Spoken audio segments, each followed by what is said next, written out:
أعوذ بالله من الشيطان الرجيم بسم الله الرحمن الرحيم يا أيها الذين آمنوا لا تلهكم أموالكم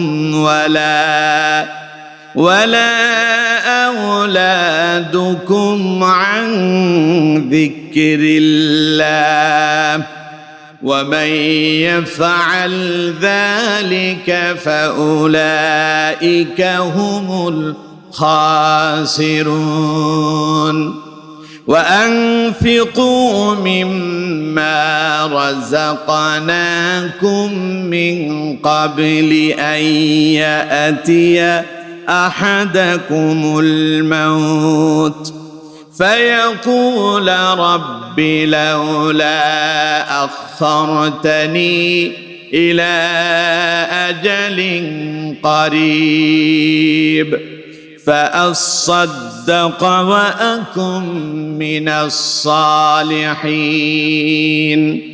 ولن يؤخر الله نفسا إذا جاء أجلها والله خبير بما تعملون صدق الله العظيم সম্মানিত বন্ধুগণ, প্রিয় ভাই সাহেব, আমি আপনাদের সামনে কোরআনুল কারীমের অত্যন্ত গুরুত্বপূর্ণ একটি সূরা সূরাতুল মুনাফিকুন থেকে 3টি আয়াত কারিমা তিলাওয়াত করেছি। আয়াত নাম্বার হলো 9, 10 এবং 11। এই সূরাতে টোটাল আয়াতই আছে 11টা। তার মানে আমি আপনাদের সামনে সবশেষ এই সূরার শেষ 3টি আয়াত আপনাদের সামনে তিলাওয়াত করেছি। যথারীতি আমরা এই আয়াতদ্বয়ের উপরে আজকে আলোচনা শুনবো ইনশাআল্লাহ। ওয়া মা তাওফীকি ইল্লা বিল্লাহ সুবহানাকা লা ইলমা লানা ইল্লা মা আল্লামতানা ইন্নাকা আনতাল আলিমুল হাকীম। সকলে একটু মুহাব্বতের সাথে পড়েন আমিন। সূরার নাম বলেছে মুনাফিকুন। মুনাফিকুন শব্দের অর্থ হলো মুনাফিকগণ। মুনাফিক তো আপনারা চেনেন মুনাফিক। মুনাফিক ইসলামের পরিভাষায় তাদেরকে বলা হয় যারা মুখে ইসলামের কথা প্রকাশ করে কিন্তু অন্তরে ইসলামের ব্যাপারে বিদ্বেষ পোষণ করে। ইসলামে এই লোকগুলোরে মুনাফিক বলে। তার মানে এই সূরাটার নাজিল হয়েছে মুনাফিকদের আলোচনা সংক্রান্ত বিষয় নিয়ে আল্লাহ তাআলা আলোচনা করেছেন বলেই সূরার নাম হচ্ছে মুনাফিকুন। প্রিয় বন্ধুগণ, এই মুনাফিক তো আপনাদের শরীয়তপুরে নাই, আছে? এই মুনাফিক কোথায় যে নাই? রাসূল গেলেন মদিনায়, নবীজি মক্কা থেকে হিজরত করে মদিনায় গেলেন। মদিনায় যাওয়ার পরে বিশ্ব নবী যখন কালেমার দাওয়াত দেওয়া শুরু করলো, লোকেরা রাসূলুল্লাহর হাতে হাত রেখে কালেমা পড়ে মুসলমান হতে শুরু করেছে। এইদিকে মদিনার কিছু লোক ইহুদিরা তারা মনে মনে চিন্তা করলো, আমরা যদি মুহাম্মাদের উপর ঈমান আনয়ন না করি তাহলে পরে লোকজন আমাদেরকে কি বলবে। তাই সম্মান রক্ষা করার জন্য কিছু ইহুদিরা মুনাফিক রূপ ধারণ করলো, মুখেতে কালেমা উচ্চারণ করলো আর অন্তরে ইসলামের প্রতি বিদ্বেষ পোষণ করলো। ওদের ভেতরে সবচাইতে বড় মুনাফিক যেটা, তার নাম হলো আব্দুল্লাহ ইবনে উবাই ইবনে সালুল। নাম শুনছেন? কথা কয় না, নাম শুনছেন? এটা হলো মুনাফিকের গডফাদার, মুনাফিকের লিডার। এদের কাজ ছিল রাসূলুল্লাহর সামনে আসলে নবীর প্রশংসা করা আর পেছনে পেছনে রাসূলুল্লাহর হত্যার পরিকল্পনা করা। এই রকম এই জাতের কিছু মুনাফিক মার্কা মুসলমান আমাদের দেশে এখন সংখ্যায় কম না, অনেক আছে। এদের মাথায় টুপি আছে, এরা আপনার সাথে মসজিদে গিয়ে নামাজ পড়ে, জুমার নামাজে প্রথম সারিতেও দাঁড়ায়, কিন্তু এদের অন্তরের ভেতরে ইসলামের প্রতি বিদ্বেষ আছে। মুখে কালেমার কথা বলে, ইসলামের কথা বলে, অন্তরে ইসলামকে কিভাবে মুছে দেওয়া যায় ষড়যন্ত্র করে, বলে বাংলাদেশে কোরআনের রাজ কায়েম হোক, ওই জাতীয় মুনাফিকরা তা সহ্য করতে পারে না, ঠিক কিনা? এই জাতের মুনাফিক আমাদের দেশে এখন সংখ্যায় কম না অনেক বেশি। ওরা বলে যে আমরা নামাজ পড়বো, রোজা রাখবো, হজ করব, যাকাত দেব, এটাই তো ইসলাম। আবার কোরআন দিয়ে রাষ্ট্র চলবে, কোরআন দিয়ে সমাজ চলবে, পার্লামেন্ট চলবে না, এটা হইতে পারে না। ওরা কয় আমরা ইসলামী শরিয়া মানি না। নাউজুবিল্লাহ বলেন না। এইরকম যারা মুখে নিজেদেরকে মুসলমান বলে দাবি করে, অন্তরে শরিয়া আইনকে যারা অবিশ্বাস করে কোরআনের ভাষায়, তারা হলো মুনাফিক। তারা কি? তো সুতরাং এইরকম মুনাফিক আমাদের দেশে অনেকে আছে। আমরা কেউ তো মুনাফিক হতে চাই না। আমরা কি কেউ মুনাফিক হতে চাই? আল্লাহ তাআলা আমাদের প্রত্যেককে খাঁটি মুমিন, খাঁটি মুসলমান হিসাবে কবুল আর মঞ্জুর করুন, পড়ুন আমিন। তো সূরাটি আল্লাহ তাআলা নামকরণ করেছেন, এর নাম হলো মুনাফিকুন। মুনাফিকদের নামে এই সূরার নামকরণ করা হয়েছে। এটি কোরআনুল কারীমের 63তম সূরা। এই সূরাটি নবী করিম সাল্লাল্লাহু আলাইহি ওয়াসাল্লামের মদিনার জিন্দেগিতে অবতীর্ণ হয়েছে বিদায় এটাকে মাদানী সূরা বলা হয়। আমার বন্ধুগণ, এই সূরার 1 থেকে 8 নং আয়াত পর্যন্ত মুনাফিকদের কর্মকাণ্ড সম্পর্কে আল্লাহ তাআলা আলোচনা করেছেন। আমি আপনাদের সামনে তিলাওয়াত করেছি 9 নম্বর আয়াত থেকে 11 নম্বর আয়াত পর্যন্ত। তার মানে আমি যেই 3টা আয়াত তিলাওয়াত করছি সেখানে মুনাফিকদের কথা নাই। এখন প্রশ্ন হলো, তাইলে মুনাফিকদের নামে সূরা নাজিল করে শেষে কেন আবার মুনাফিকদেরকে ছেড়ে দেওয়া হলো? আসুন আল্লাহ তাআলা কি বললেন একটু শুনুন। আল্লাহ রাব্বুল আলামিন বলছেন, ইয়া আইয়ুহাল্লাযীনা আমানু লা তুলহিকুম আমওয়ালুকুম ওয়ালা আওলাদুকুম আন যিকরিল্লাহ। আল্লাহ পাক বলছেন, হে মুমিনেরা, হে বিশ্বাসীরা, ঈমানদারেরা, লা তুলহিকুম আমওয়ালুকুম ওয়ালা আওলাদুকুম আন যিকরিল্লাহ। খবরদার, তোমরা তোমাদের সম্পদের মোহে পড়ে, সন্তানের মহব্বতে পড়ে তোমরা আমি আল্লাহর জিকির থেকে দূরে সরে যেও না। ওয়া মান ইয়াফআল যালিকা ফাউলাইকা হুমুল খাসিরুন।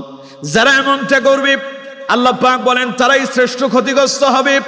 ওয়া আনফিকু মিম্মা রাযাকনাকুম মিন ক্বাবলি আন ইয়াতিয়া আহাদাকুমুল মাউত।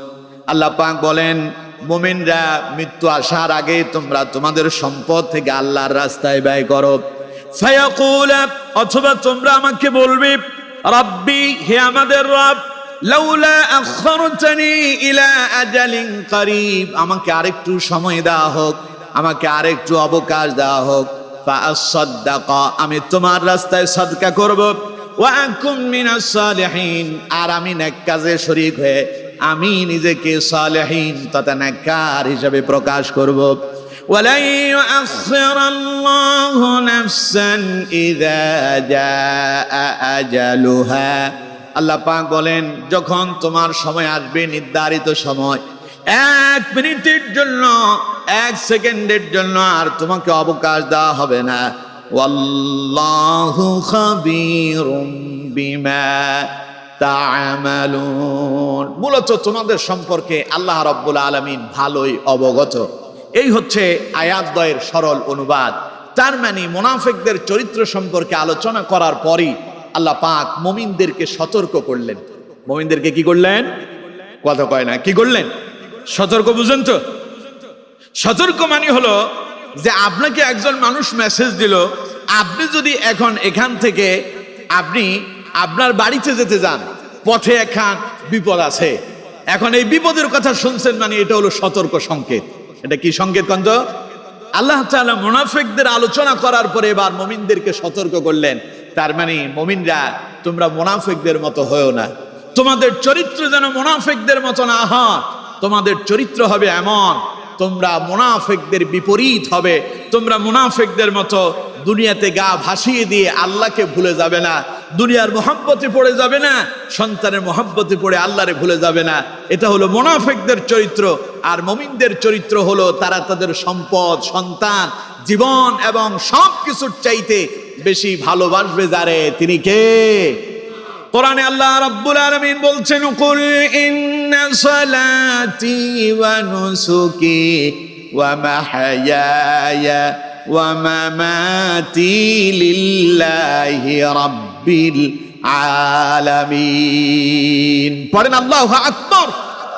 আল্লাহ পাক বলছেন, নবী বলুন, ও মুমিনেরা তোমরা বলো, কুল ইন্না সালাতি, নিশ্চয় আমার নামাজ, ওয়া নুসুকি, আমার কুরবানি, ওয়া মাহইয়ায়া, আমার বেঁচে থাকা, ওয়া মামাতি, আমার মরে যাওয়া, লিল্লাহি রাব্বিল আলামিন, সব কার জন্য?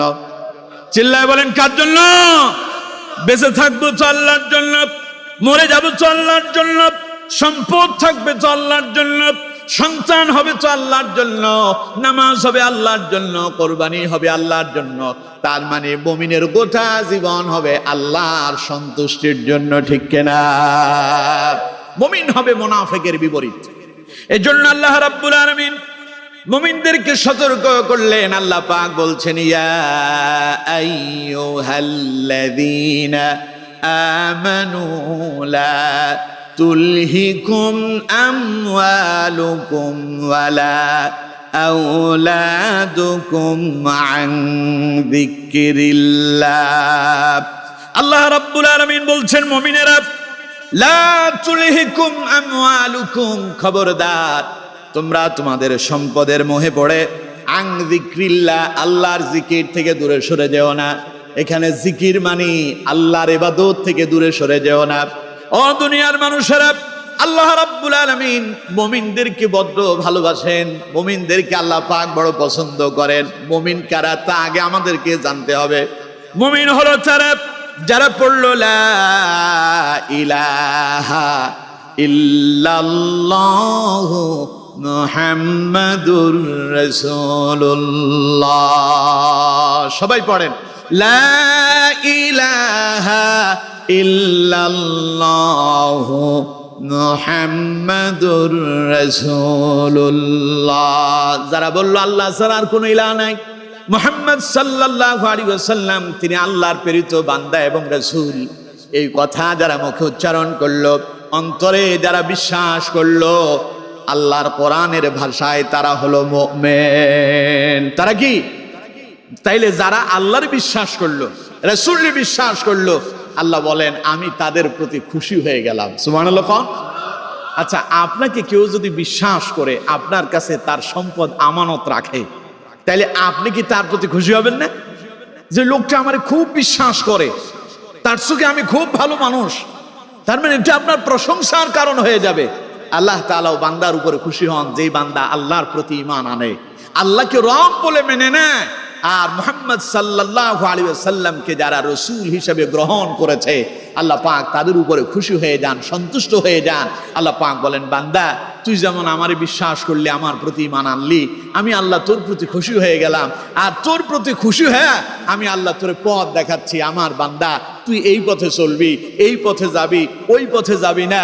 এই পথ তোর জন্য সহজ পথ, আর ওই পথ তোর জন্য কাঁটাযুক্ত পথ। এই পথে যাবি, ইহদিনাস সিরাতাল মুস্তাকিম, সোজা জান্নাতে পৌঁছায় যাবা। আর তুমি যদি এই পথ যদি পরিহার করো, বিপদগ্রস্ত হবা, বিপদে পড়বা, জাহান্নামে যাওয়ার সম্ভাবনা আছে, ঠিক কিনা? এজন্য মুমিনদেরকে আল্লাহ রাব্বুল আলামিন সতর্ক করে বললেন, লা তুলহিকুম আমওয়ালুকুম ওয়ালা আওলাদুকুম আন যিকরিল্লাহ। আল্লাহ তাআলা বলছেন, হে মুমিনেরা, খবরদার সম্পদের মোহে পড়ে, সন্তানের মহব্বতে পড়ে আমি আল্লাহকে ভুলে যেও না। এখন আমি আপনাদেরকে প্রশ্ন করি, প্রিয় ভাই সাহেব, মানুষ কি সম্পদের মোহে আল্লাহরে ভুলে যায় না? সম্পদের জন্য মানুষ কি না করে। দেখুন, একজন মানুষ হোটেল রেস্তোরাঁর ব্যবসা করে, তো হোটেলে সকালবেলা কাস্টমার আসে। আপনাদের এই দিকের সিস্টেম কি আমি জানি না, তবে আমাদের ওই দিকের সিস্টেম হলো, যারা হোটেল রেস্তোরাঁর ব্যবসা করে সকালবেলা দেখি ফজরের আগে হোটেলে যারা আপনার পরোটা বানায়, রুটি বানায়, এই রুটি এবং পরোটা বানানোর কারিগর আছে। এই কারিগরগুলা দেখা যায় ফজরের আগেই উঠে যায়, উঠে তার খামির তৈরি করে। এই খামির দিয়া সকালবেলা দোকানে কাস্টমার আসবে, তাকে রুটি রেডি রাখতে হবে, খামির তৈরি করতে হবে, না হলে সকালবেলার কাস্টমার যদি তার মিস হয়ে যায় তাহলে সারা দিনের ব্যবসায়ী নষ্ট হয়ে যায়। তো দেখা যায় ফজরের আগেই এইরকম দোকানদারেরা, হোটেল রেস্তোরাঁর মালিকরা ফজরের আগেই সে তার দোকানে এসে যায়, দোকানের শাটার খোলে, খামির তৈরি করে, কাস্টমার ধরার জন্য সে তার যতগুলো ব্যবস্থাপনা দরকার সব করে। কিন্তু দুর্ভাগ্য, একটু পরেই ফজরের আজান হয়, আল্লাহর সেই বান্দা মসজিদ পর্যন্ত যেতে পারে না। ঠিক কিনা? কথা বলতে হবে, ঠিক কিনা? সারাদিন ব্যবসা করতেছে, দেখুন ফজরের নামাজ ছুটে গেল, ফজরের সময় আসলো না হোটেল রেস্তোরাঁর মালিক। কিন্তু একই রকম একজন লোক সরকারি কর্মকর্তা, সরকারি কর্মচারী, অথবা কোনো একজন মানুষ খেতে খামারে কর্ম করে, কাজ করে, বদলা দেয়। আবার কেউ আছে দোকানদারি করে, সময় মতো তারে দোকান খুলতে হবে, সকাল 9টায় গিয়ে তারে অফিস ধরতে হবে। দেখুন এমন একদিন পাবেন না যে সকালবেলা সে সঠিক সময় অফিস ধরে নাই, এইরকম তার জীবনের ইতিহাস নাই। সকাল 9টায় তারে অফিস ধরতে হবে, সকাল 8টা থেকে সে প্রস্তুত হয়ে যায়, সময় মতো অফিসে চলে যায়। দুর্ভাগ্য, একটু পরেই তাকে জোহরের নামাজের জন্য মুয়াজ্জিন ডাক দিল, হাইয়া আলাস সালাহ, আসো নামাজের দিকে, হাইয়া আলাল ফালাহ, নামাজে এলে তোমার কল্যাণ হবে, আসো তুমি কল্যাণের দিকে। দুর্ভাগ্য, যেই লোকটা সময় মতো অফিসে যাওয়ার জন্য সকাল 8টায় উঠলো, 9টায় অফিস ধরতে হবে, সময় মতো অফিসে গেল, সেই লোকটা তার অফিস থেকে 5টা মিনিটের জন্য আল্লাহর ডাকে সাড়া দিয়া মসজিদে এসে নামাজে দণ্ডায়মান হতে পারে নাই। একই রকম মার্কেটের যিনি দোকানদার, সারাদিন ব্যবসা বাণিজ্য করেন, কাস্টমার আসে, তিনি তার কাস্টমারের অপেক্ষায় থাকেন। দুর্ভাগ্য, জোহর যায়, আসর যায়, মাগরিব যায়, এশা যায়, নামাজের ওয়াক্তগুলো চলে যায়, মুয়াজ্জিন তারে ডাকে নামাজের জন্য। দুর্ভাগ্য, তিনি মসজিদে আসতে পারেন না। এখানেই শেষ নয়, কেউ দুনিয়ার মোহাব্বতে পড়ে, সম্পদের মোহাব্বতে পড়ে ফজরের আগে উঠেছে ঠিক, কিন্তু নামাজ আদায় করেনি। কারণ তার দোকানদারি করতে হবে, কাস্টমার ধরতেই হবে, সময় মতো খামির রেডি করতে হবে, পরোটা বানাতে হবে, রুটি বানাতে হবে, ওই কাম ঠিক মতো করতে পারছে। সকালবেলা অফিসে যেতে হবে, সময় মতো যেতে পারলো, দোকান খুলতে হবে, কাস্টমার ধরতে হবে, সব করতে পারলো। কিন্তু আল্লাহ যখন তার ডাক দিলেন, আমার বান্দা আসো নামাজের দিকে, কিন্তু আল্লাহর বান্দা নামাজ আসতে পারে নাই। তার মানে বোঝা যায় দুনিয়ার সম্পদের মোহে পড়ে বান্দা তার আল্লাহরে ভুলে গেল। ঠিক কিনা? একই রকম ভাবে আমার দেশে অসংখ্য মানুষ এমন আছে, সম্পদ উপার্জন করতে গিয়া কোনটা হালাল আর কোনটা হারাম তার কোনো বিবেচনা, তারতম্যই করে না। আছে না নাই? সম্পদের জন্য কেউ বা সন্ত্রাস করতেছে, কেউ সাদাবাজি করতেছে, কেউ টেন্ডারবাজি করছে, কেউ মানুষ হত্যা করতেছে, কেউ বা জুয়ার আসরে লিপ্ত হয়ে যাচ্ছে। আবার এমনও মানুষ আছে যারা তাদের ইজ্জত বিক্রি করে দিয়া পতিতালয় গিয়া তারা তাদের সম্মান ইজ্জত বিক্রি করে অর্থ উপার্জন করতেছে।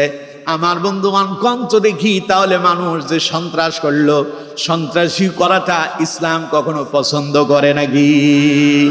সন্ত্রাসকে ইসলাম চিরতরে হারাম ঘোষণা করেছে।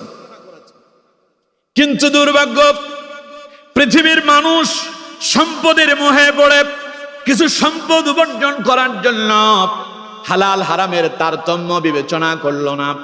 নেতা তারে বলল, তোমার কিছু পয়সা দেব, যাও অমুক জায়গায় গিয়ে অমুক মানুষকে হত্যা করে আসো। ওই যে গতকালকের ঘটনা, ঢাকার শহরে ইনকলাব মঞ্চের মুখপাত্র ওসমান হাদিকে গুলি করে মারার জন্য প্ল্যান করা হয়েছিল।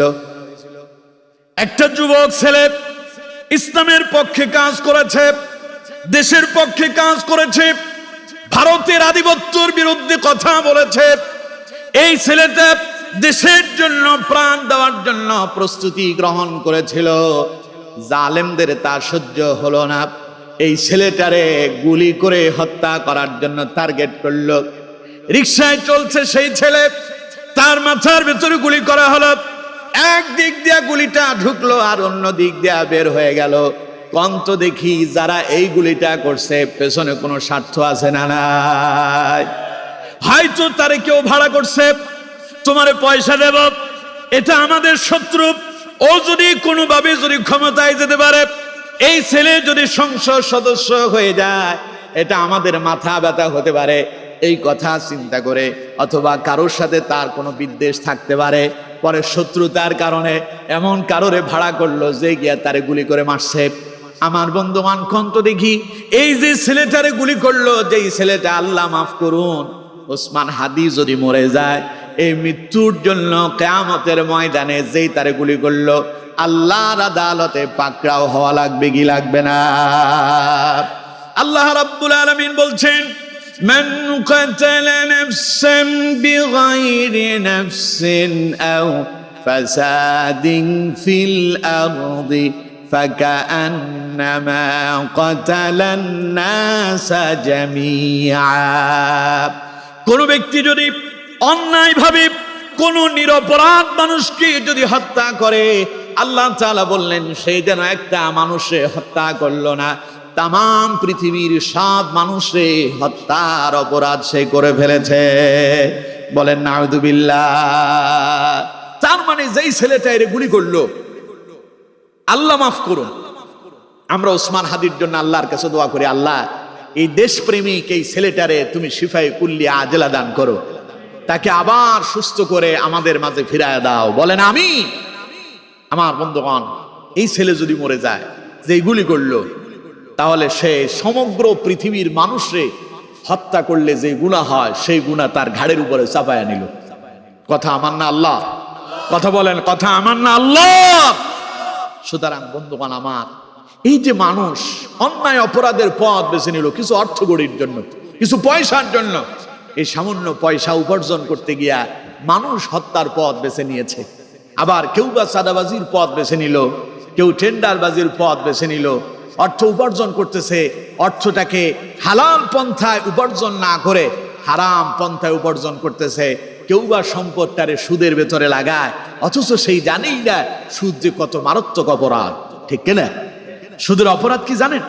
রাসূল কারীম সাল্লাল্লাহু আলাইহি ওয়াসাল্লাম বলছেন, যিনি সুদ দেন, যিনি সুদ খান, সুদ দাতা এবং সুদ গ্রহীতা দুইজন যেন তাদের আপন মায়ের সঙ্গে জেনায় লিপ্ত হয়। বলেন নাউযুবিল্লাহ।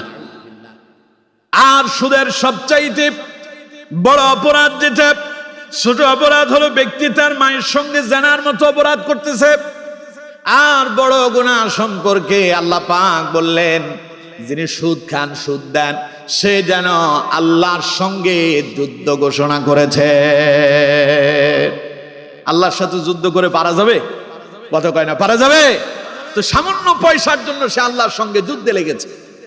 আমার বন্ধুগণ, এইভাবে দুনিয়ার মানুষ সম্পদ উপার্জন করতে গিয়া আল্লাহকে ভুলে গিয়া কেউ বা সন্ত্রাসের পথ বেছে নিল, কেউ বা চাঁদাবাজির পথ বেছে নিল, কেউ বা সুদের পথ বেছে নিল, কেউ বা অন্যায় অপরাধের পথ বেছে নিল, কেউ বা দুনিয়ার ব্যবসা বাণিজ্য নিয়ে পাগল হয়ে আল্লাহকে ভুলে গেল। আল্লাহ পাক বলেন, আমার বান্দারা, মুমিনেরা, খবরদার, সতর্ক হয়ে যাও, সাবধান হয়ে যাও। লা তুলহিকুম আমওয়ালুকুম ওয়ালা আওলাদুকুম আন যিকরিল্লাহ।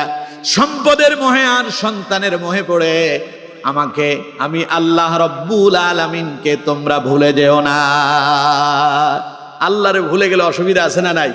আরো জোরে বলতে হবে, আছে না নাই? রাসূল কারীম সাল্লাল্লাহু আলাইহি ওয়াসাল্লাম বলছেন, ইয়াতি আলান নাসি জামানুন লা ইউবালিল মারউ মা আখাযা মিনহু। এমন এক সময় আসবে যে মানুষ সম্পদ উপার্জন করতেছে, এটার কোনো তোয়াক্কাই করবে না যে সে কিভাবে সম্পদ উপার্জন করতেছে, যে এটা কি হালাল ভাবে উপার্জন করলো না হারাম ভাবে উপার্জন করতেছে, এই ব্যাপারে তার কোনো খেয়ালই থাকবে না। আজ আমরা সেই দিকটা দেখছি, মানুষ সম্পদের পেছনে ঘুরতেছে, এটা কি হালাল পন্থায় উপার্জন হচ্ছে না হারাম পন্থায় হচ্ছে, সেটা মানুষ দেখছে না। রাসূলুল্লাহ যে কথাটা বললেন সেই কথাটা কি সামনে অপেক্ষমান না সেটা আমরা দেখতে পাচ্ছি। সুতরাং বন্ধুগণ আমার, এই যদি আমাদের অবস্থা হয়, আমরা বড় বিপদে পড়ে যাব। আল্লাহকে কেউ যদি ভুলে যায়, আল্লাহ বলেন আমিও তারে ভুলে যাই।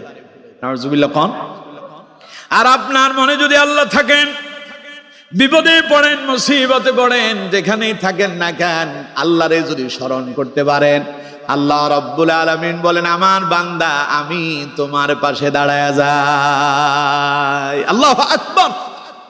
যেমন আমার নবী বিশ্ব নবী মুহাম্মদ সাল্লাল্লাহু আলাইহি ওয়াসাল্লাম তার সাহাবী আবু বকরকে সঙ্গে নিয়ে নবীজি যখন হিজরতের উদ্দেশ্যে রওনা হলেন, কাফেরেরা রাসূলুল্লাহরে হত্যা করার জন্য নবীজিকে খুঁজতে লাগলো।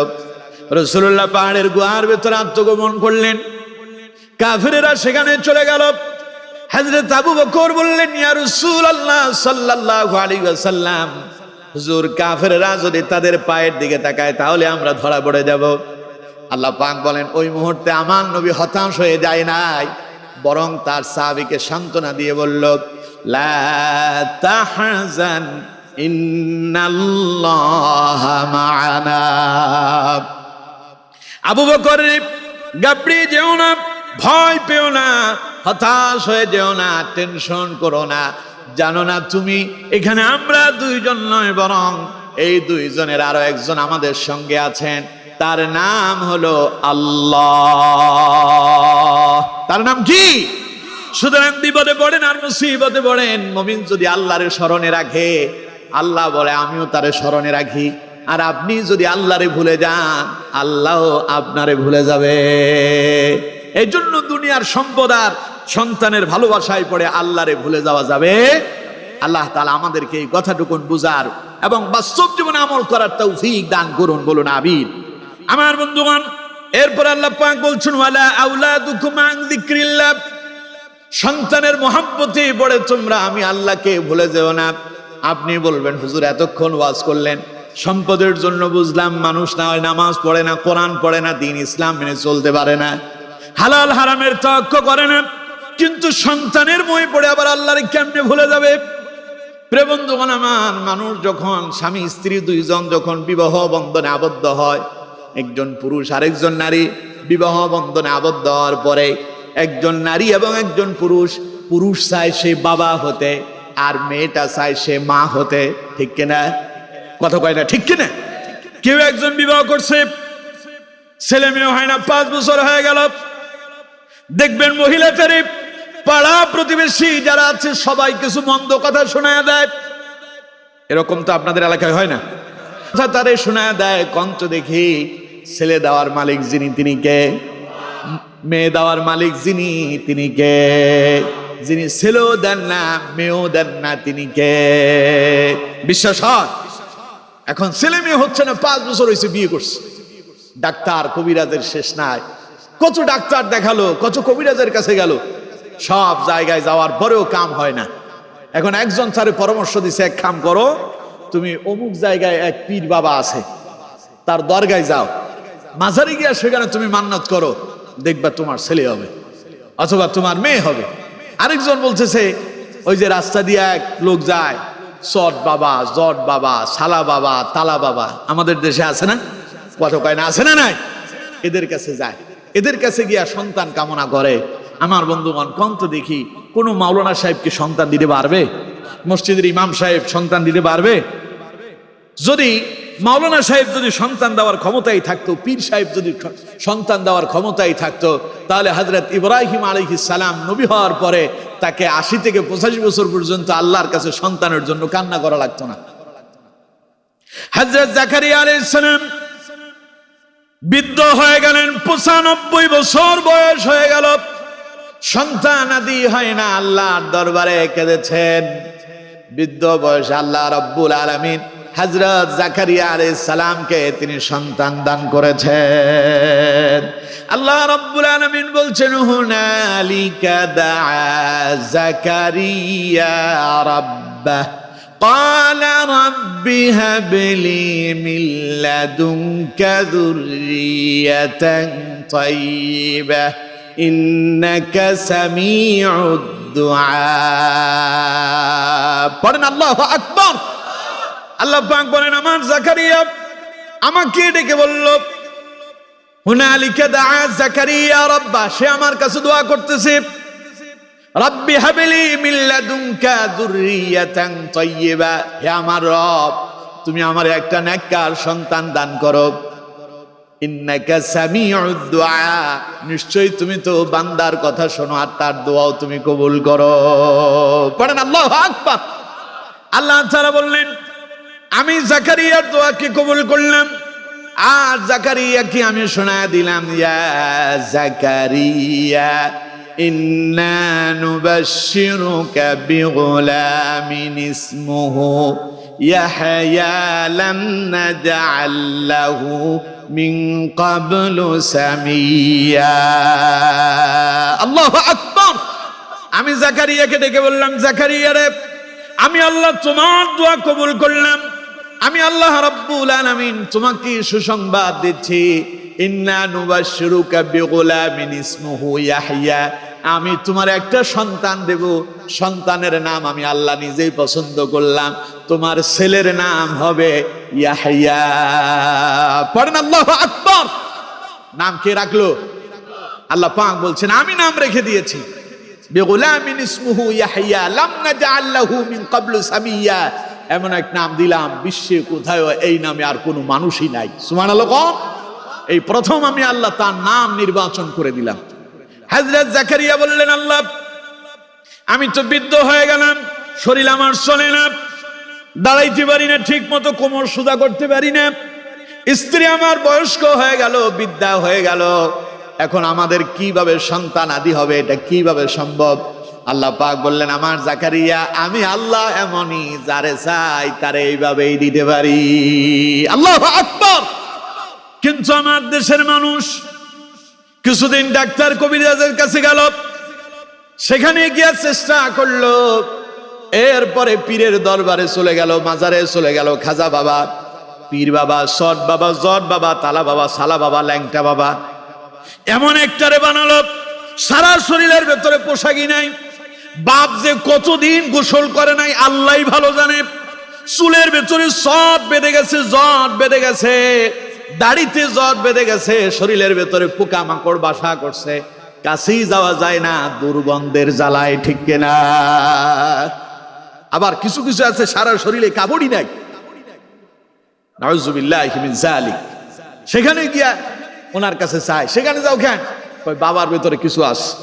তো বাবার ভিতরে কি আছে সব তো দেখাই যায়। প্রিয় বন্ধুগণ আমার, সুতরাং মানুষ এই সন্তানের মোহে পড়ে একটা সন্তানের জন্য ওই পীরের কাছে গিয়া, মাজারে গিয়া, ওই সট বাবা, জট বাবা, সালা বাবা, তালা বাবা, ল্যাংচা বাবা, এই সমস্ত জায়গায় গিয়া ইমানও হারালো, আমলও নষ্ট করলো, সব গেল। এবার শেষ পর্যন্ত সেই ব্যক্তি এই কাজ করে আল্লাহ পাকের রহমত থেকে বঞ্চিত হয়ে গেল। নাউযুবিল্লাহ। তাহলে সম্পদে এবং সন্তান দুটার ভেতরে আল্লাহ পাককে পাওয়া এবং না পাওয়া একটা জায়গা আছে। এমনকি আবার কেউ কেউ আছে সন্তান বায়না করছে এমন এক বিষয় নিয়ে যেটা হারাম, ইসলাম এটাকে অ্যাকসেপ্ট করে না, কিন্তু বাপের কাছে সন্তান বায়না করে বলল, আব্বা আমার এটা দিতেই হবে, তখন বাপ তার ছেলের এই আরজি কবুল করার জন্য সেই কাজ করে দেয়। যেমন আপনাদের এইদিকে বিবাহ শাদী হলে গায়ে হলুদের অনুষ্ঠানে তো গান বাজনা হয় না, হয়? তাইলে এটা আপনাদের শরীয়তপুরেও ঢুকছে, যেই জায়গার নাম শরীয়ত, এখন শরীয়তপুরেও শরীয়তের বাইরে গিয়া কাম হয়। নাউযুবিল্লাহ। আচ্ছা কোন তো ইসলামে গান বাজনা হালাল না হারাম? আরো জোরে বলেন, হালাল না হারাম? এখন ছেলে বলতেছে, আব্বা আমারে বিয়ে করাবা, আমার বিয়েতে গান বাজনা হইতে হবে। অথবা মেয়ের বিয়ে, ছোট ভাই বলতেছে, আব্বা আমার ছোট বোনের বিয়েতে অমুক জায়গা থেকে গায়ক আনতে হবে, অমুক জায়গা থেকে গায়িকা আনতে হবে, নায়ক নায়িকাকে হায়ার করে আনতে হবে, ফায়ার। এখন ওদেরকে নিয়ে আসা হলো, সারা রাত গান বাজনা হলো। দুপুর বেলা মসজিদের ইমাম সাহেবরে ডেকে তিনি আবার বিবাহ পড়ালেন, কোরআন পড়ে, হাদিস পড়ে। এরপরে মাওলানা সাহেব খুব দোয়া করতেছে, আল্লাহ তারা যা অপরাধ করছে সব মাফ করে দাও, কারণ পকেটের ভেতরে 500 টাকার একখান নোট ঢুকবে। ঠিক কিনা? জোরে কোন ঠিক কিনা? আচ্ছা 500 টাকার এই নোট দিয়া যদি মাওলানা সাহেব যদি দোয়া করে মনে করে যে হালাল হয়েছে, আসলে কি বিয়েটা হালাল হয়েছে? সারা রাত হয়েছে গান বাজনা, সারা রাত হলো অশ্লীলতা, বেহায়াপনা, নির্লজ্জতা। মাওলানা সাহেব আপনার জন্য দোয়া করলে কাম হবে না, অপরাধ আপনি করছেন, তাওবা আপনারই করা লাগবে। এই যে গান বাজনার মধ্য দিয়ে স্বামী এবং স্ত্রীর ফুল সজ্জার রাত হলো, স্বামী স্ত্রী মেলামেশা করলো, যেখানে গান বাজনা হয় সেখানে রহমতের ফেরেশতা প্রবেশ করে না। এখন গান বাজনা যখন হলো সেখানে রহমতের ফেরেশতা এলো না। স্বামী স্ত্রী যখন মেলামেশায় লিপ্ত হলো, সেখানে যে সন্তান আসলো, ওই সন্তান এমন সন্তান হয়েছে, এটা নমরুদার ফেরাউনের চাইতেও নিকৃষ্ট হয়েছে, ঠিক কিনা? এই ছেলে বাপের কথা শোনে না, মায়ের কথা শোনে না। এই ছেলে আব্বা আম্মাকে সম্মান দেয় না, শিক্ষকদেরকে সম্মান করে না, মুরব্বীদেরকে সালাম দেয় না, ইজ্জত করে না, সম্মান করে না। ওটা রাস্তায় প্রকাশ্যে মদ, গাঁজা, হিরোইনের সঙ্গে প্রকাশ্যে এগুলো করে বেড়ায়, জুয়ার আসরে লিপ্ত হয়ে যায়, ঠিক কিনা? এখন কিয়ামত পর্যন্ত গান বাজনা করবেন আর মাওলানা সাহেব এনে দোয়া করবেন, কাম হবে না।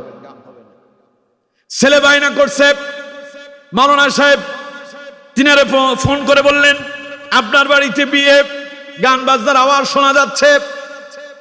এখন তিনি বলতেছেন হুজুর, জীবনে বিয়ে তো একবার হবে, একটা দিন আনন্দ করলে কি এমন আসে যায়?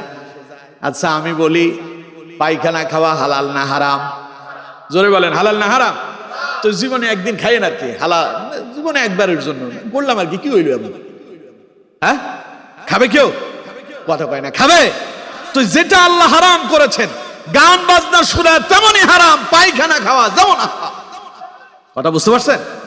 এখন ছেলের বায়না ধরার কারণে এই ছেলের মন রক্ষা করতে গিয়া আব্বা গান বাজনার আয়োজন করে, আর মাওলানা সাহেব রে কয় হুজুর বছরে জীবনে একবারই না, একবার করলে কি এমন হয়? আমি হুজুরদেরকে বলবো, মাওলানা সাহেব, ইমাম সাহেব, খতিব সাহেব, আপনি তারে বলবেন যে জীবনে একবার যেহেতু গান বাজনা করতে চাচ্ছেন, অসুবিধার কি আছে?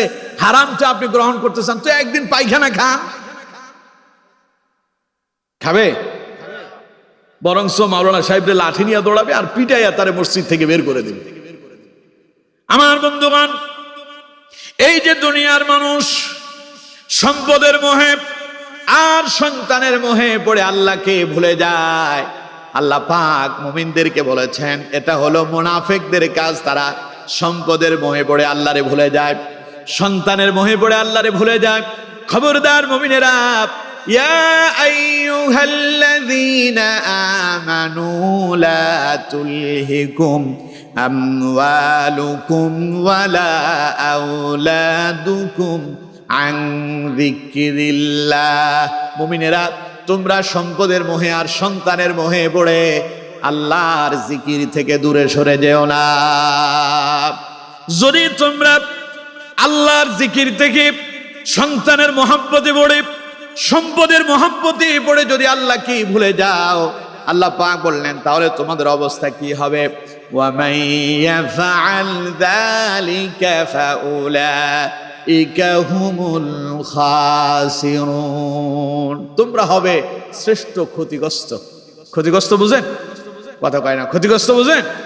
একজন মানুষ ব্যবসা করছে, ব্যবসা করার পরে তার ব্যবসায় লস হয়েছে, লস অর্থাৎ সেই লোক ব্যবসা করার পরে যে মাল সামানা উঠাইছে, খালি মাল সামানাগুলো বিক্রি করছে, অল্প কিছু পয়সা ইনকাম হয়েছে, কিন্তু যত টাকা দিয়া সে সম্পদ আনছে অত টাকা পুরাটা আসে নাই, এটারে কয় লস।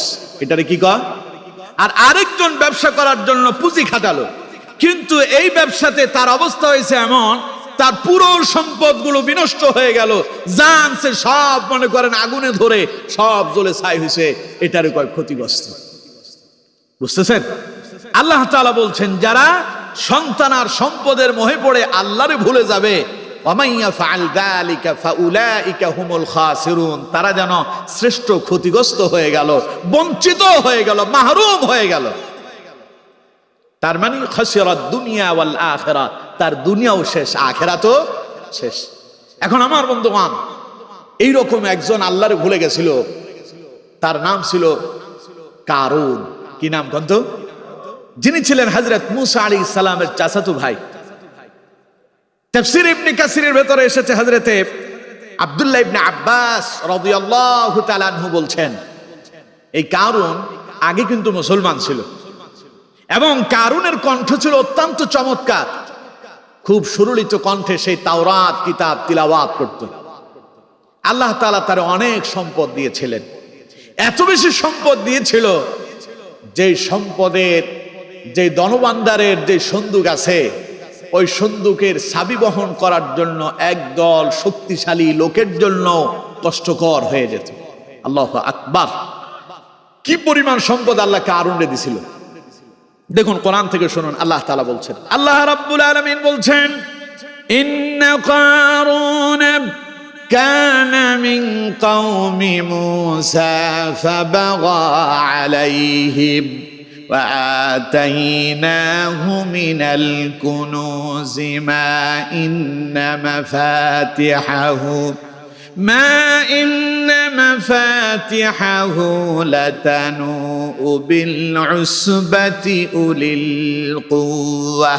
আল্লাহ পাক বলছেন, ইন্না কারুন, নিশ্চয় কারুন, কানা মিন কওমি মূসা, যে ছিল হযরত মূসার কওমের অন্তর্ভুক্ত, ফাবাগা আলাইহিম, সেই মানুষের সঙ্গে মানুষদেরকে সে উদ্ধত্যপূর্ণ আচরণ করত, ওদের উপরে জুলুম করত। ওয়া আতাইনাহু মিনাল কুনুজ, আল্লাহ তাআলা বলছেন, আমি তাকে অনেক সম্পদ দিয়েছিলাম। মা ইন্না মাফাতিহাহু লাতানূউ বিল উসবাতি উলিল কুওয়া, এত বেশি সম্পদ তারে আমি দিয়েছি, তার ওই সম্পদের ধনভাণ্ডারের চাবি বহন করার জন্য একদল শক্তিশালী লোকের জন্য কষ্টকর হয়ে যেত। তার মানে বুঝেন, আমাদের দেশে যে ব্যাংক আছে, ব্যাংকে মানুষ টাকা পয়সা রাখে না, পয়সা পায় না, রাখে না। এই ব্যাংকের চাবি বহন করার জন্য একজন সিকিউরিটি যথেষ্ট। ব্যাংকের সামনে একটা সিকিউরিটি আছে, ওর কাছে চাবিটা থাকলেই যথেষ্ট। এই একটা চাবি বহন করার জন্য তার মোটেও কষ্ট নাই, হাতে নিলে এত ওজন না যে তার হাত থেকে এটা পড়ে যাবে, ওইটা কয়েক কেজি হবে নাকি। কিন্তু আল্লাহ পাক বলছেন, কারুনকে আমি এত সম্পদ দিলাম, তার ওই সম্পদের ধনভাণ্ডারের যে চাবি আছে, ওই চাবি বহন করার জন্য একদল শক্তিশালী মানুষের জন্য কষ্টকর হয়ে যেত। একদল মানে একজন দুইজন নাকি, দুই চার দশজন নাকি। মনে করেন এখানে আপনারা অনেক লোক এখানে আছেন, এখন বাইরে থেকে কিছু মানুষের আওয়াজ শোনা যাচ্ছে, তো একজনকে আমরা পাঠালাম, যায় দেখো তো এখানে মানুষজন কেমন আছে। সে দেখলো যে এখানে আছে মোটামুটি 8-10 জন, এসে বলতেছে 8-10 জন হবে। এরপরে আরেকজনের পাঠালাম, তুমি যাও তো দেখে আসো কতজন আছে। সে যায় দেখলো যে না, 8-10 জন না, অনেক আছে, গুনে হিসাব রাখা যাচ্ছে না। তার মানে এটা একটা দল, এটা একটা কি দল।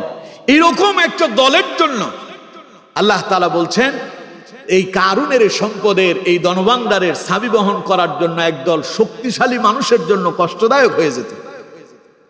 কিন্তু এই কারুনকে আমি আল্লাহ তাআলা এত সম্পদ দিয়েছি, কারণ আমার সম্পদের প্রতি সে কোনো কৃতজ্ঞতাই প্রকাশ করলো না।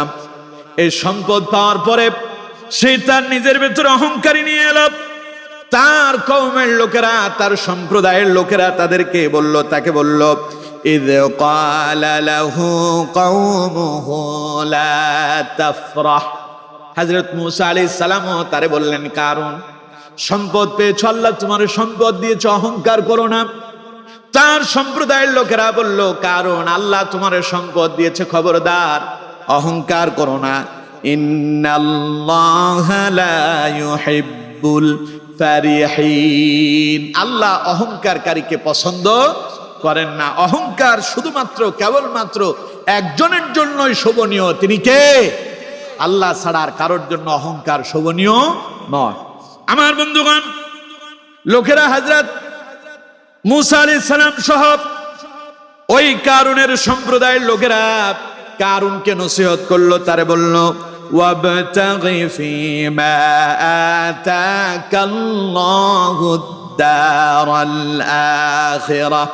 কারুন, আল্লাহ তোমারে যে সম্পদ দিয়েছে, এই সম্পদগুলোকে কাজে লাগাও, পরকালের জন্য এগুলোকে তুমি সঞ্চয় করো। তার মানে এখান থেকে কিছু আল্লাহর রাস্তায় খরচ করো, পরকালে এটা দিয়া তুমি হয়তো জাহান্নাম থেকে মুক্তি পাবে। সুবহানাল্লাহ কোন। কিন্তু কারুনের কাছে এটা ভালো লাগলো না। হযরত মূসা এবং তার সম্প্রদায়ের লোকেরা কারুনকে বুঝালো, কারুনকে বলল, ওয়ালা তানসা নাসিবাকা মিনাদ দুনিয়া, খালি যে পরকালের জন্য করবা তা নয়, দুনিয়াও আল্লাহ যে তোমার সম্পদ দিয়েছে এগুলোরও তোমার কাজে লাগাতে হবে, দুনিয়ার কথাও তুমি ভুলে যেও না। ওয়া আহসিন কামা আহসানাল্লাহু ইলাইক, মানুষের প্রতি তুমি অনুগ্রহশীল হও যেইভাবে আল্লাহ তোমার প্রতি অনুগ্রহ করেছেন। ওয়ালা তাবগিল ফাসাদা ফিল আরদ, খবরদার জমিনের ভিতরে বিপর্যয় সৃষ্টি করো না।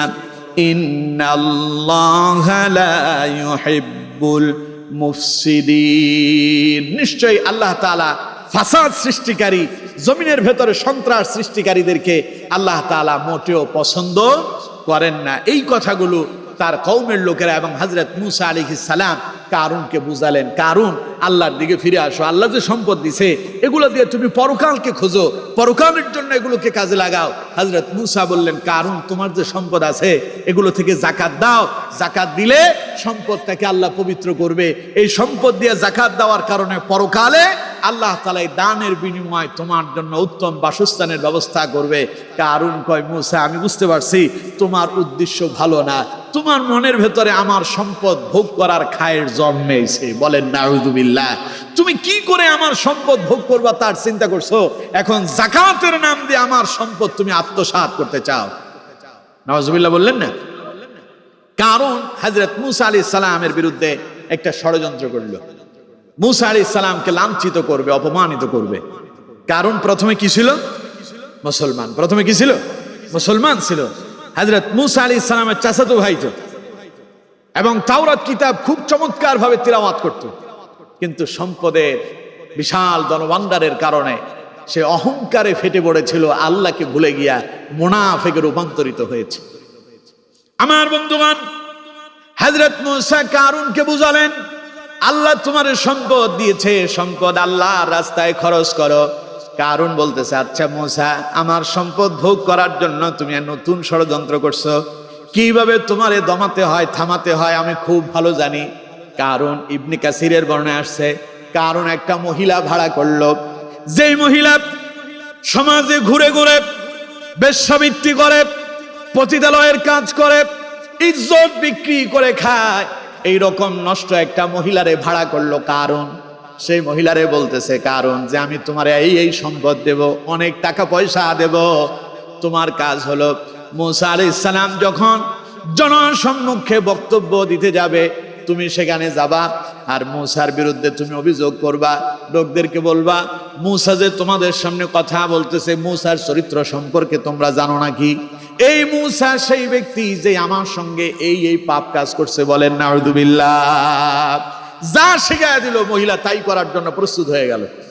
আমার বন্ধুগণ, হযরত মূসা আলাইহিস সালাম তার জাতির সামনে বক্তব্য দিচ্ছেন, জনসম্মুখে তিনি কথা বলছেন, এমন সময় মহিলা সেখানে গিয়ে উপস্থিত হয়ে গেল। হযরত মূসা আলাইহিস সালামের বিরুদ্ধে মহিলা বলল, মূসাকে বলল, মূসা আপনি থামেন। হযরত মূসা বললেন, কে তুমি, কি বলতে চাও? মহিলা বলল, আপনি কি আমারে চেনেন না? এই লোকজন তোমরা শোনো, এই মূসা আমার সঙ্গে এই অপকর্ম করছে। বলেন নাউযুবিল্লাহ। এই কথা শোনার সঙ্গে সঙ্গে হযরত মূসা আলাইহিস সালাম ব্যতিব্যস্ত হয়ে গেলেন, সঙ্গে সঙ্গে তিনি নামাজে দাঁড়ায় গেলেন, নামাজ আদায় করলেন, সেজদায় গিয়ে আল্লাহর দরবারে কাঁদলেন আর বললেন, আল্লাহ এই মুহূর্তে তুমি ছাড়া এই বিশাল অপবাদ থেকে আমারে কেউ রক্ষা করতে পারবে না। যুগে যুগে এই কারুনের উত্তরসূরিরা যেখানে ইসলামের পক্ষে মানুষ যখন অবস্থান নিয়েছে, সেই কাজটাকে বন্ধ করে দেওয়ার জন্য এই রকম মহিলাদেরকে ভাড়া করে ইসলামের বিরুদ্ধে উঠে পড়ে লেগেছিল, ঠিক কিনা? আমাদের কোরআনের পাখি আল্লামা দেলওয়ার হোসেন সাইদি রাহিমাহুল্লাহ, যিনি জীবনের 50 বছর আল্লাহর কোরআনের দাওয়াত দিয়েছিলেন, যার হাতে হাত রেখে হাজারের অধিক মুসলিম কালেমা পড়ে মুসলমান হয়েছিল, বেঈমান আল্লাহওয়ালাতে পরিণত হয়েছিল, বেনামাজি নামাজিওয়ালা হয়েছিল, সে আল্লামা সাইদির বিরুদ্ধেও তারা দর্শনের মতো মিথ্যা মামলা করেছিল, ঠিক কিনা? আল্লামা সাইদি কি জানা করছিল? কথা কয় না। আল্লামা সাইদি কি জানা করছিল? কিন্তু সাইদির বিরুদ্ধে তারা এই অপবাদ দিয়েছিল। আমার বন্ধুগণ, যুগে যুগে ইতিহাস এমনই, নবীদের বিরুদ্ধে এমন মিথ্যা অপবাদ দেওয়া হয়েছিল। হযরত মূসা আলাইহিস সালাম সিজদায় পড়ে আল্লাহর দরবারে কাঁদলেন। নামাজ শেষ করে হযরত মূসা আলাইহিস সালাম মহিলাকে বললেন, এ মহিলা এদিকে আসো। তুমি যেই যেই কথাগুলো বলেছ এই কথাগুলো তো মোটেও সত্য নয়। আমি তোমাকে আল্লাহর নামে কসম দিয়ে বলছি যে আল্লাহ রাব্বুল আলামিন এই বনি ইসরাইলকে রক্ষা করার জন্য সমুদ্রের ভেতরে 12টা রাস্তা খুলে দিয়েছিল, যে আল্লাহ তোমার এই কওমকে রক্ষা করেছিল। আল্লাহর নামে শপথ দিয়ে বলছি তুমি একটাও মিথ্যা কথা বলবা না। আসলে তোমার উদ্দেশ্য কি? তুমি কেন এখানে আসছো আমার কাছে খুলে বলো। মহিলা বলল, হযরত মুসা আলাইহিস সালাম, আপনি যেহেতু আল্লাহর নামে শপথ দিয়েছেন আমি মিথ্যা কথা বলবো না। মহিলা বলল, দেখুন আমাকে কারুন ভাড়া করছিল, কারুন আমাকে পয়সা দিয়ে ক্রয় করেছে, আর আমাকে এই জনসভায় লোকজনের সামনে এই কথা বলতে বলেছিল। আমার বন্ধুগণ, এই কথাগুলো শোনার পরে হযরত মুসা আলাইহিস সালাম আবার সিজদায় চলে গেলেন। সিজদায় গিয়ে আল্লাহর দরবারে কাঁদলেন আর দোয়া করলেন, আল্লাহ তুমি আমার এমন ক্ষমতা দাও, আমি মাটির হুকুম করব, মাটি কারুনকে গ্রাস করবে। আমি মাটিকে হুকুম করব, মাটি কারুনের প্রাসাদ সুদ্ধা সবগুলোকে গিলে ফেলবে। তুমি আমার এই শক্তি দাও। আল্লাহ রাব্বুল আলামিন হযরত মুসা আলাইহিস সালামকে সেই শক্তি দিলেন। আল্লাহ বললেন, মুসা আমি তোমার দোয়া কবুল করলাম। হযরত মুসা আলাইহিস সালাম সিজদা থেকে উঠলেন, কারুন দৌড়ে পালিয়ে যাচ্ছে। আল্লাহ পাক বলছেন, ও মুসা তুমি তোমার কর্ম শুরু করো। হযরত মুসা আলাইহিস সালাম যখন মাটিকে অর্ডার করলেন, মুহূর্তের ভেতরে মাটি কারুনকে গ্রাস করলো। কারুন আর দৌড়াতে পারে না, চলতে পারে না, হাঁটতে পারে না, দাঁড়ায় গেল। মুহূর্তের ভেতরে তার পা গুলো মাটির ভিতরে ঢুকে গেল, জমিনের ভেতরে ডুবে গেল। আল্লাহ পাক বলছেন, ফাখাসাফনা বিহি ওয়া বিদারিহিল আরদ, আমি কারুনকে গ্রাস করলাম, মাটি কারুনকে গ্রাস করলো। বিশাল তার প্রাসাদ সুদ্ধা সবগুলোকে আমি আল্লাহ পাক সমূলে মাটির নিচে ডাবায়া দিলাম। বলেন আল্লাহু আকবার। আল্লাহ রাব্বুল আলামিন বলছেন, ফামা কানা লাহু মিন ফিআতিন ইয়ানসুরুনাহু মিন দুনিল্লাহ, সেই দিন কারুনের পক্ষে এমন কোন দল অবস্থান নিতে পারে নাই যে কারুনের সাহায্য করবে, আমার শাস্তি থেকে তারে বাঁচাবে। মুফাসসিরিনে কারাম লিখেছেন, যদি কোনো ব্যক্তি সেই দিন কারুনকে রক্ষা করার জন্য যদি কারুনের পক্ষ অবলম্বন করত, আল্লাহ পাক বলেন তারে সুদ্ধা আমি কারুনের সাথে মাটির নিচে ডাবায়া দিতাম। আল্লাহু আকবার। আল্লাহ রাব্বুল আলামিন বলছেন, ওয়া মা কানা মিনাল মুনতাসিরিন, কারুনের পক্ষে তো কেউই ছিল না, কেউ তারে সাহায্য করতে আসলো না, আসার জন্য কারো ক্ষমতাও ছিল না। এমনকি কারুন তার নিজের বাঁচানোর জন্য তার নিজের কাছেও কোনো কিছুই ছিল না। তার মানে আল্লাহ পাক বুঝাতে চাইলেন, ও দুনিয়ার মানুষেরা, সম্পদ চিরকাল তোমার জন্য চিরস্থায়ী হবে না। বিশাল বাড়ি বানিয়েছো, বাড়িটা পড়ে থাকবে। বিশাল গাড়ি কিনেছো, গাড়ি পড়ে থাকবে। অনেক বিশাল ইন্ডাস্ট্রি আছে, তোমার পড়ে থাকবে। একদিন মালাকুল মউত আসবে আর দুনিয়া থেকে তোমারে বিদায় নিয়ে পরকালের যাত্রী হতে হবে, ঠিক কি না? বেঁচে থাকতে পারবেন না, বাড়ি গাড়ি নিয়ে কেউ কবরে যেতে পারবেন না, সম্পদ নিয়ে কেউ কবরে যেতে পারবেন না। তাই আল্লাহ পাক বললেন, ও দুনিয়ার মানুষেরা, দুনিয়ার মোহে পড়ে, সম্পদের মোহে পড়ে, সন্তানের মোহে পড়ে আমি আল্লাহকে ভুলে যেও না। আল্লাহ পাক বলেন, ওয়া মাইয়াফআল যালিকা ফাউলাইকা হুমুল খাসিরুন, সম্পদের মোহে পড়ে যারা আমারে ভুলে যাবে, সন্তানের মোহে পড়ে যারা আমারে ভুলে যাবে, আল্লাহ পাক বলেন তারা ক্ষতিগ্রস্ত হবে। ওই ক্ষতিগ্রস্ত হলো কারুনের মতো ক্ষতিগ্রস্ত, যার সম্পদ তার কোনো কাজে আসলো না। কারুন রে আল্লাহ পাক মাটির নিচে ডাবায়া দিলেন। তার মানে আমার বান্দা, তুমি যদি এইভাবে আমার অস্বীকার করো, তাহলে পরে এমন বিপদ তোমার জীবনেও আসতে পারে, পারে কি পারে না?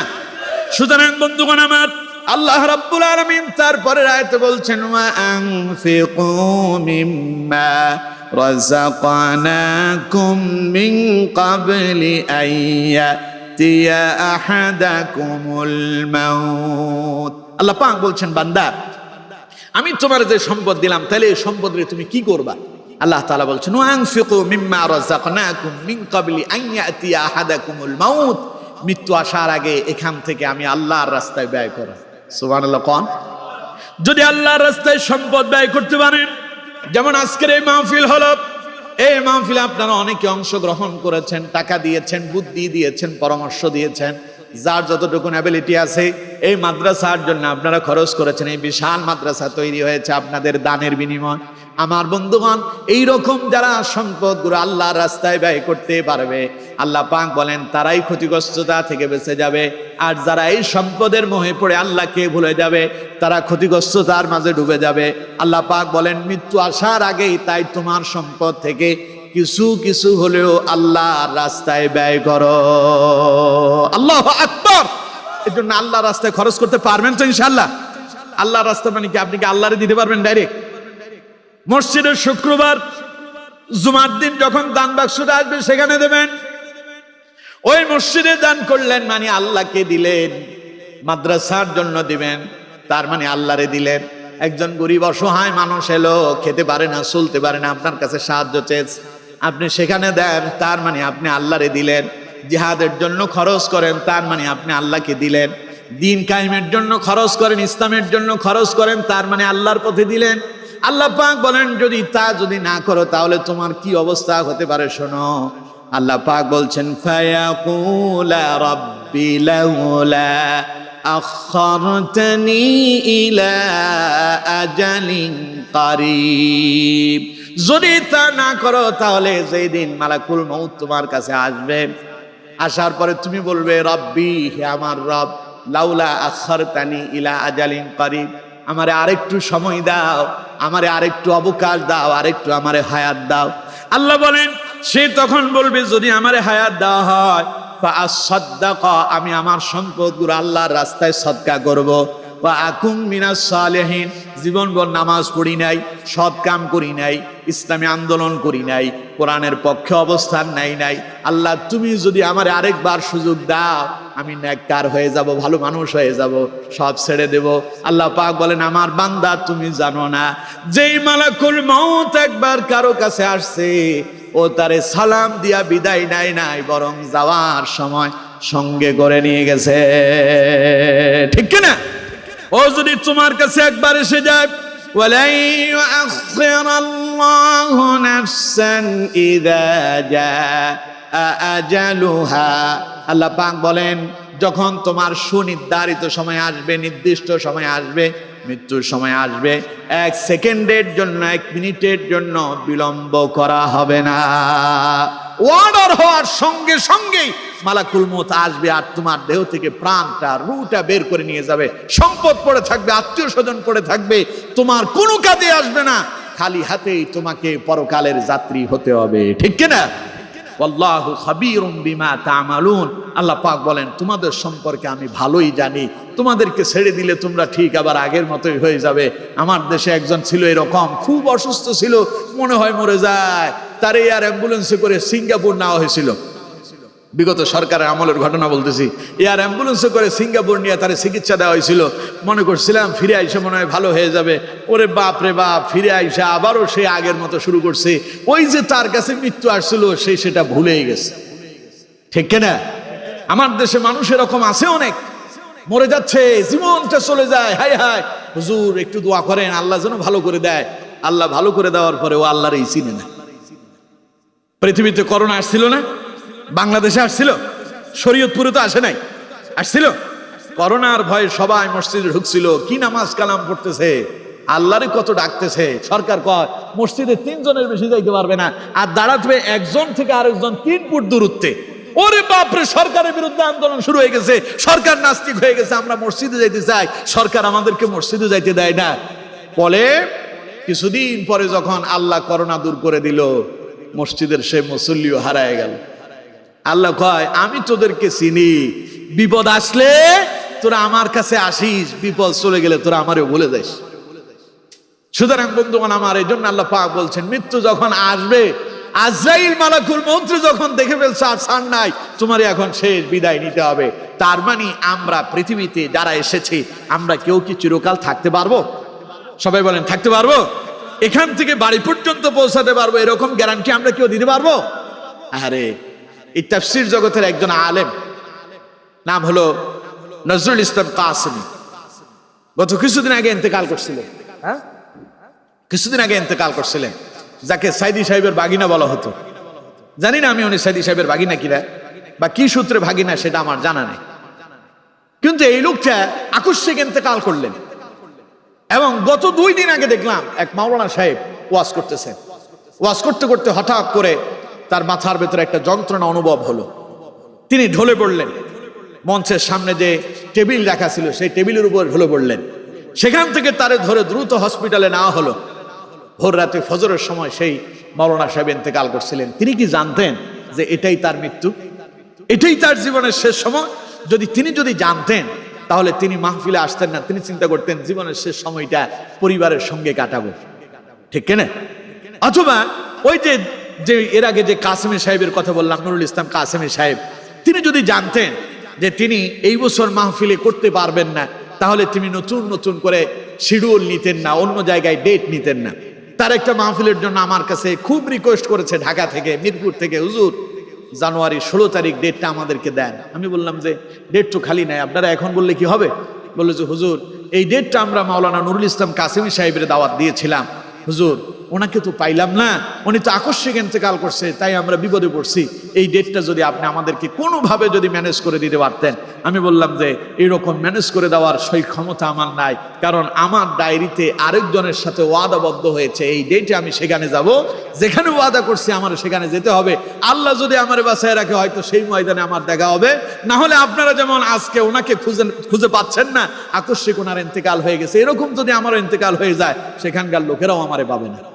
সুতরাং বন্ধুগণ আমার, তিনি যদি জানতেন তিনি এই বছর মাহফিলের ডেট নিয়েছেন, মাহফিল করতে পারবেন না, তার মৃত্যু হয়ে যাবে, তাহলে তিনি কি এই ডেটগুলো লিপিবদ্ধ করতেন, ওয়াদা নিতেন? আমার বন্ধুগণ, এই জন্য আমরা কেউ জানি না এখান থেকে উঠে বাড়ি পর্যন্ত পৌঁছাতে পারবে এই গ্যারান্টি আমাদের কারো জীবনে নাই। এই জন্য জীবনের প্রতিটা সময় মনে করতে হবে এটাই জীবনের শেষ সময়।